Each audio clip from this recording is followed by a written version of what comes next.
When it comes to collecting manga, one of the best ways, in my opinion at least, to find new series that you'll probably enjoy is by looking at the imprint or the manga magazine that manga appears in.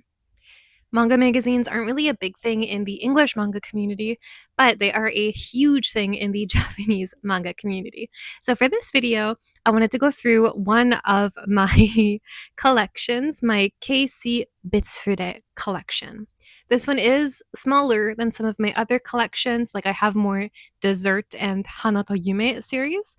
However, Bitsfure is a line, I guess, that I really, really do love. I have read all but one, actually, I think, series. I haven't finished all of them, but I've started all of them. So let's take a look at all of these series that I own. And so if you know and enjoy one of these series, there's a high likelihood that you'll enjoy at least one of the other series that I talk about here. And let's start with the one that I haven't read yet. It is this one, and it is called Ni o Kogasu hodo no ai o shire. I did read a sample, so I have read the first chapter, so I know like a general idea of what the story is about. This is a toxic triangle series. It is a pretty new one, and it involves three childhood friends, well, two brothers and their childhood friend. And she grew up liking the older of the two brothers, but the older of the two brothers seemingly only liked her as a little sister. They promised to always stay together as kind of siblings. But she always loved him. She tried to hide her feelings, but now that she's a teenager, she wants to do something about these feelings. So she likes his older brother, but he is obsessed with her, and he will do like anything to be able to get with her. And it talks about this triangle. It is toxic. It is a very toxic triangle. Just in the first chapter that I read, he does something like awful. Like he sucks, but like I want to know more about him. Chapter one had me so intrigued that I bought volume one. And this one I'm so excited to read. Just I haven't yet. Next one is one that I know is loved by so many people, and that is Yankee Tokidoki Megane-kun. I said that backwards. I always say it backwards. Megane Tokidoki Yankee-kun is the title, or Glasses with a Chance of Delinquent, because this one does have an official English print. This one is so good. There are 9 volumes out. 10 is about to come out. I only have the first 8. I need volume 9. I've read everything that I own. This is one of my favorite series. It is a Yankee romance series where our female lead, I think Momose, I'm terrible with names. Yeah, Momose, when she was a little bit younger in middle school, she was terrorized by her Yankee classmates. So going into high school, she makes a debut and promises herself to stay far, far away from all things Yankee. And she meets this boy, Ichikura, who is an honors student. And together they join a club, and like they're happy working things out, making friends. And it's like really quickly revealed that Ichikura is a former Yankee. And he resolves to teach Momose that not all Yankee are scary, and that he's a former Yankee. He's not a current Yankee. He's definitely a current Yankee, but and it follows their romance. It's a really, really sweet story. It's really, really funny. The art is really nice and like comedic at the right times. I highly recommend this to everybody. It's so good. My next one is one that I haven't read in a little while, but I do want to pick it up again. And it's called Kawaii Nante Kiite Nai. I don't know if this one has an English, but it's old and popular enough that I think it should at the very least. It talks about our female lead who is really into like kind of younger, cute guys. And so her father hires who he thinks is a cute guy to work at their family restaurant for his daughter. And it is this guy here who is like the exact opposite of her type, basically. And because he's so handsome, he's so used to being harassed by women, he comes off really like cold and aloof because he doesn't want any misunderstandings to happen between anyone. Like he's been harassed enough. So he's cold to our female lead, and our female lead is like, I don't like you anyways. And it talks about their relationship, and they slowly become closer and closer. I liked this, just I stopped reading it for some reason. I'm going to pick it back up because it really is a cute series. Next one is Niju to Seiju. This one, I think it has an official digital in English, so like 20 and the Beast. I'll have to check that out. This one is finished at like 6, I think, volumes, 6 or 7. I've only read the first 2. I own the first 3. I love the concept of this one, but I don't love the art, which is why I've only read the first 2. And I'm hoping to get over it because I do like the story. It talks about our female lead here is 20 years old and she works at an office and she gets her first kohai, the first person she's kind of in charge of mentoring, which is this guy. He's 26, I think. And as a 20-year-old, there's the age hierarchy in Japan. So as a 20-year-old, she's thinking like, what can I teach to somebody that much older than me? I can't do anything. And while she's trying to be a good teacher to him, she doesn't feel like she is a good teacher. And he gets like really drawn to her really quickly. He finds her to be cute. She thinks he's cool, blah, blah, blah. It's an office romance, and I find it cute. Just I have to get over the art style, and then I'll be able to get into it more. I'm always looking for more like office romances, and it is a cute office romance, just the art. Next one. This one's controversial. I like it though. It's called Ojo to Bankin-kun, or A Girl and Her Guard Dog. This one, I'm pretty sure, does have an English, and it also has a drama, if I'm not mistaken. This one's a longer one. I have the first like 8 volumes, but there's more than that. It is about a girl. She is like the young granddaughter of a Yakuza clan, and the Yakuza member who kind of raised her, basically. He's like her, what's the word? Not her parent, but he like stood in for her parents after they passed away. She still has her grandpa, but not her parents. And so he is like her caretaker. That's the word. He is her caretaker. So he's like looking after her, but she has feelings for him. And there's like a 10-year age gap. It's confusing. She she decides to go to high school a little bit further away from their house because people kind of know her as like the Yakuza daughter. They're kind of scared of her. He follows her and enters into her high school. He's 10 years older than her.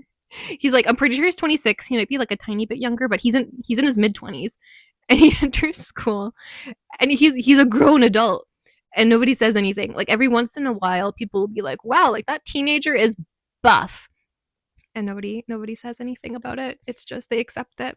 She gets kidnapped a lot. He has to save her. Blah blah blah. Like lots happen.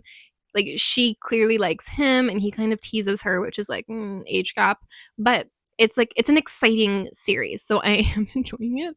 I just don't love the weird relationship between the two of them. I wish there wasn't such an age gap, or slash and I wish he wasn't her caretaker because it makes things a little bit complicated. But like it's clear he's the male lead. It's very clear. Next one's a really good one, and it is Tokoton Kuzuna Watarase nanoni. This one has 2 volumes out in Japanese. Nothing in English so far, sadly, but it is a new series. So fingers crossed it gets picked up soon because it is so good. This one follows our female lead. What's her name? Nono is, I think, her name. Yeah, Nonoka.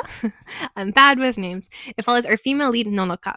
She is from rural Hokkaido. Like, everybody knows each other. Everybody grew up together. Like, you see everybody as a sibling, so you don't date. Kind of teeny, tiny community. Her brother moved away to Tokyo a few years prior to become a famous comedian. Super duper famous. She decides to go to Tokyo to pursue love.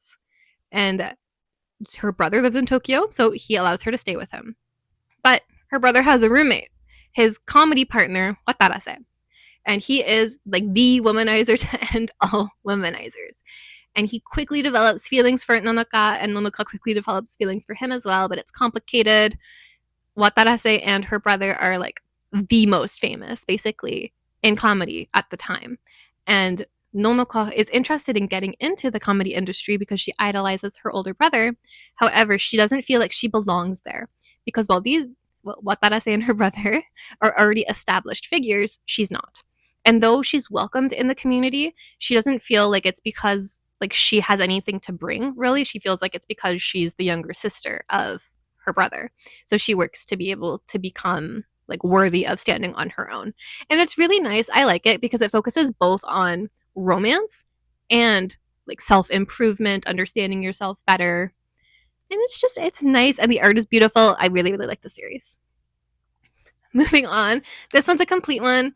It does have English and an anime, and it is called Watashi ga motete dou shunda, or Kiss Him Not Me. This one's complete at 14 volumes. I have all 14, have not read all 14. This is one of the very first series I ever collected, like all of it, so it holds a dear place to my heart. But when I collected it, I could not read Japanese all that well. So it frustrated me because I couldn't read it, so I put it down and then I just never picked it up. I can read very well now, so I should read it again. This tells the story of our female lead here. What's her name? Kae. It follows our female lead, Kae, as she is like the world's biggest otaku. Loves this one anime in particular so, so much. When that favorite anime character dies, she becomes so depressed, she lays in bed for like a week basically and doesn't eat anything. When she leaves her bed eventually, she's skinny. And now that she's skinny, she's beautiful. I think that part's kind of stupid. Nobody really looked at her when she was bigger. But now that she's skinny, she's a whole new person. Everybody wants to date her. Oh my God, you're beautiful. So that's kind of, I don't like. And now that she's skinny and beautiful, there are 4 boys, well, 3 boys and a girl, who are like really interested in her. One of the boys, like teeny spoiler, was always interested in her. 2 of the boys are only now interested in her now that she's skinny. And the girl is met her after she became skinny, and they became like best friends right away. It is a cute series. She is really into BL, and everybody has to be okay with her being into BL. And like that part of the story where it's about like acceptance, and it's like, I like you as a person, so I want to know about all of your hobbies. Like, I'll accept you for who you are. You don't have to hide your hobbies just because you find them to be like embarrassing or anything. Like, share it with me. I liked that part of the series, but I don't like the like I can't love you if you're fat part of the series, because she does gain some weight back, and some of the people, like the romantic interests in it, like all they can do is like, oh no, you're fat again, you gotta get skinny. I don't like that. I feel like if it's a series about self-acceptance, it should be about self-acceptance, in that I'll take all of your hobbies, I'll take you as you are. There's literally nothing wrong with her.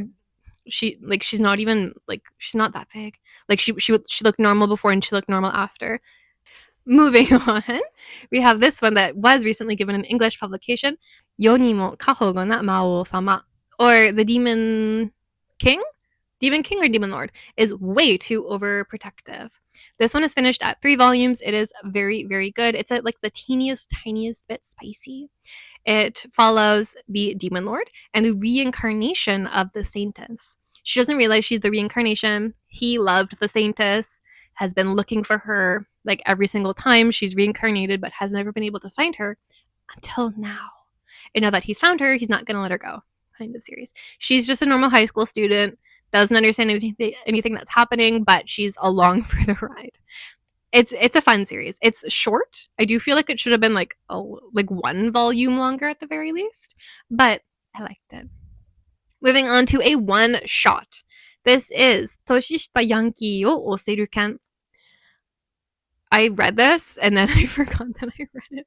I do not remember what it's about. I remember I didn't love it that much. This is the author of Kawaii Nante Kiitenai, but it's not really like a, they don't really link together. Maybe I should reread it because I do not remember what it's about. The English is like supporting my younger Yankee, something like that. And I'm pretty sure she tutors him, and it talks about their relationship. I'll have to do a reread. But if you like Yankee series, it's a one shot. It's short. Last one. I really like this author. This one is called Sagesumu Shisen ga Saikou desu. Or the English. It doesn't have an official translation, but it would be something like, your glaring look is the best. Something like that. This one's complete at 2 volumes, and the author has a new series called uh, Seikaiichi Ani Shiteru, something like that. And I really want to get my hands on it. But this series is about a high school girl who only likes boys who look at her with like contempt in their eyes. She really likes being called annoying. She likes being put down, but in a loving way. There has to be some kind of love behind it. So she's been trying to get a boyfriend, but every boy who is interested in her is just nice to her. She's not about that. She wants to be told she's annoying. This boy overhears one of the confessions and tells the guy that's confessing to her, like, you gotta stop with her because she's like so weird. And that gets her to fall in love with him right away. And then it follows her story where he doesn't really care and she loves the fact that he doesn't care about her. And it's cute. I like it. It's only 2 volumes. It was a fun ride. And that's all my bits for it. This is a Kodansha line, and I like basically everything Kodansha puts out, really, at least for the girlies, all the shoujo and josei. And yeah, that's all of my bits for today. Let me know if you've read any of these series or if you have any other bits for today series that you would recommend.